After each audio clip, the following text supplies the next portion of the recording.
यह कहानी है गोपालपुर नामक एक छोटे से गांव की। शहर के पास में ही एक छोटा सा गांव बसा हुआ था। यहाँ के लोग खेती बाड़ी करके अपना जीवन व्यापन करते थे।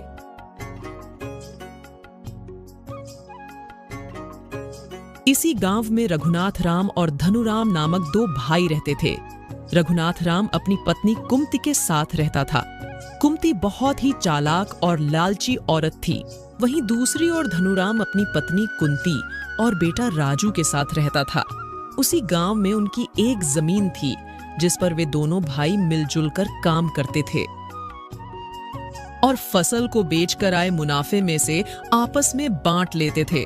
रघुनाथ राम और धनुराम दोनों फसल बेचकर पैसे लेकर घर आ जाते हैं और दोनों अपनी अपनी पत्नियों को पैसे दे दिए।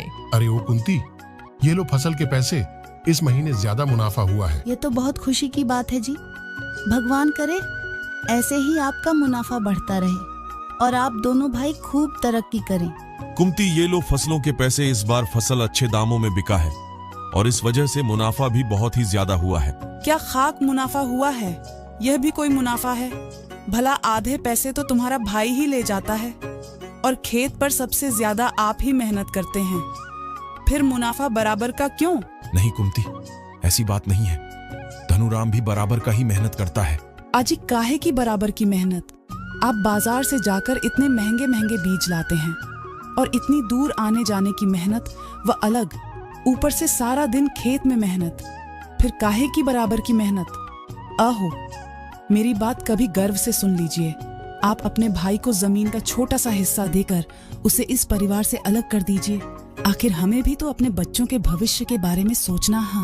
नहीं कुंती, मैं ऐसा नहीं कर सकता हूँ। मेरी बात समझो, आखिर वह मेरा भाई है।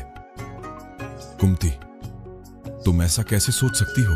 आप कुछ भी कीजिए, आपको ऐसा ही करना पड़ेगा, नहीं तो मैं अपने मायके चली जाऊंगी, अपने बच्चों को लेकर फिर रहना अपने भाई के साथ। कुंती ने अपनी जीत के कारण वही किया जो वह चाहती थी।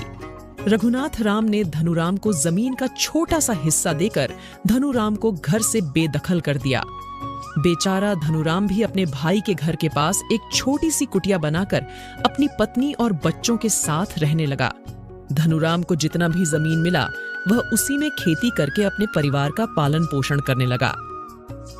वह रोज सुबह खाना खाकर अपने खेतों की देखभाल करने के लिए चला जाता है और इधर उसका बड़ा भाई भी अपने खेत की रखवाली करने में लग जाता है। वे दोनों अपने अपने खेतों की रखवाली किया करते थे। एक बार बड़े भाई के खेत में टूनी चिड़िया का झुंड आ जाता है। रघुनाथ राम उन चिड़ियों को डंडे से मारकर भगा देता है। अगले दिन वह चिड़िया छोटे भाई के खेतों में दाना खाने आती है। धनुराम उन टूनी चिड़ियों को भगाने की कोशिश किया, फिर उन टूनी चिड़ियों की तरफ देखा और सोचने लगा, ये चिड़िया भी बेचारी भूखी होंगी, ये मेरे खेतों में से थोड़ा सा दाना खा ही लेंगी तो क्या हो जाएगा। ज्यादा से ज्यादा थोड़ा सा दाना खाएंगी और अपना पेट भर के चली जाएगी, कम से कम इनका पेट तो भरेगा। ऐसा कुछ दिन तक चलता रहा। रघुनाथ राम के खेतों में जब चिड़िया दाना चुनने जाती तो वह डंडे से मारकर भगा देता था और धनुराम के खेत में जब चिड़िया आती तो वह उन्हें कुछ नहीं करता था।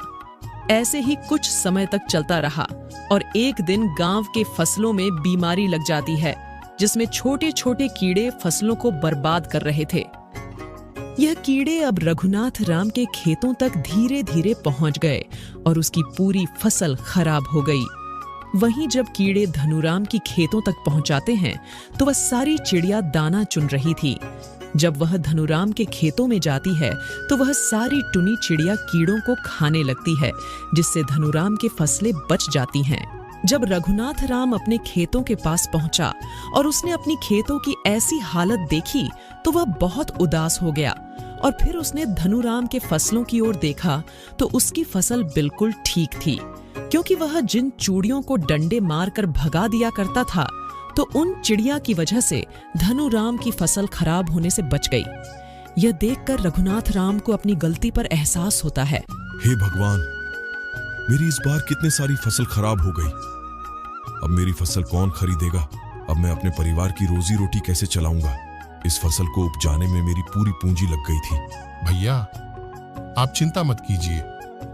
आपकी खेतों की फसल खराब हो गई, कोई बात नहीं। अभी हमारी फसल अच्छी है ना, हम इस फसल को बाजार में बेचेंगे और इसी से इस बार हम अपने घर का गुजारा करेंगे।